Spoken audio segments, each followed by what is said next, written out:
इसमें मैं क्या करूंगी? मैं सारे दिन बर्तन धोऊंगी, झाड़ू पोछा करूंगी और ऐसे मेरी जिंदगी बीतेगी? सच बता रही हूँ, मैं इतना रोई थी। मैं 3 दिन त्रिवेदी जी के घर में ना खाई थी ना पी थी। उसके बाद मुझे इतने सारे कॉफी के डिब्बे दिखाए गए कि ये कॉफी, ये साबुन, ये पेस्ट यही बेचते हैं। और मैंने त्रिवेदी जी से बस यही सवाल किया था, आप लोगों ने मेरे घर वालों से झूठ क्यों बोला? आप सच बता देते। कोई जवाब नहीं था। बस इतना त्रिवेदी जी बोले कि मैं एक सरकारी नौकरी वाले से अच्छी जिंदगी नहीं दे पाऊंगा, तो मुझसे तलाक ले लेना, तो मुझसे तलाक ले लेना, क्योंकि इसमें मैं तुमको रोकूंगा भी नहीं। मैं भी परेशान थी, बातें असर नहीं कर रही थी दिमाग से। अपने घर गई, अपने पापा को पकड़ के मैं बहुत रोई कि मुझे जहर दे देते, मार देते। क्या था इतनी जल्दी? ऐसे आदमी के साथ मेरी शादी कर दिए जो सुबह शाम झोले उठा के जाता है, घर घर चाय बेचता है। इस फेरी वाले के साथ मेरी शादी कर दी आप लोग। मेरे घर वाले, मेरे पापा भी बहुत परेशान, वो भी एकदम बोले क्या करे, मगर अपना वही समाज, डोली और अर्थी वाली कहानी। सही है कि गलत है? yes. कि डोली चढ़ के आए और अर्थी ही निकलेगी।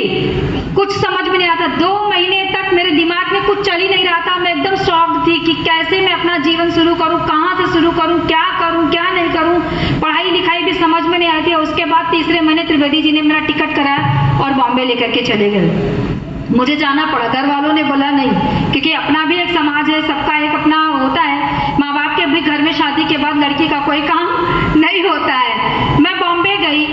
बॉम्बे जाने के बाद में मैं वहां गई तो मैं जब त्रिवेदी जी मुझे मीटिंग के लिए ले जाते थे, मैं सच बताऊं आपको, मैं जाना ही नहीं पसंद करती थी। मुझे झूठ बोल बोल के मीटिंग में ले जाते थे और मैं इतना नाराज रहती थी कि बात भी नहीं करती थी सही से। मुझे डीएक्शन के बारे में सुनना भी नहीं पसंद था। ये उसी की कमाई में खा रही थी। सर डायमंड हो चुके थे, अच्छा सा फ्लैट इन्होंने ले रखा था भाड़े पे। उस फ्लैट में रहती थी, अच्छा खाती थी, पीती थी, मनमाना पैसा मिलता था, वो भी मैं खर्चा करती थी। मगर उसके बावजूद भी, इतना सब कुछ मिलने के बावजूद भी डीएक्शन दिमाग में नहीं जाता, क्योंकि मुझे इसमें कैरियर ही नहीं समझ में आता था।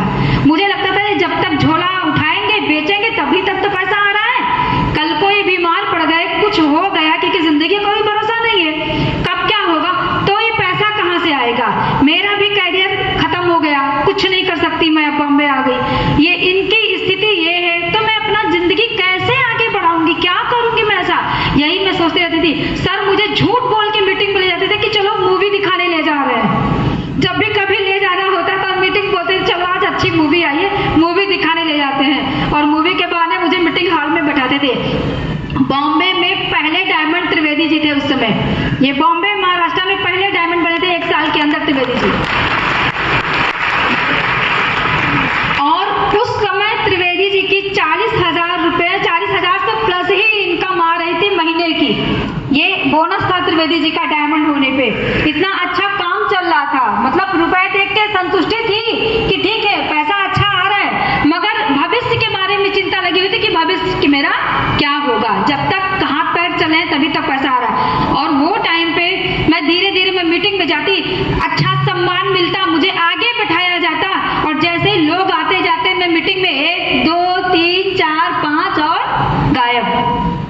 मैं मीटिंग हॉल से उठ के भाग जाती थी। मैं मीटिंग हॉल में नहीं बैठती थी। मेरे पास पैसा रहता था, मैं जाके शॉपिंग करती थी, इधर उधर घूमती थी, मगर मैं मीटिंग नहीं सुनती थी, चाहे जितना मुझे त्रिवेदी।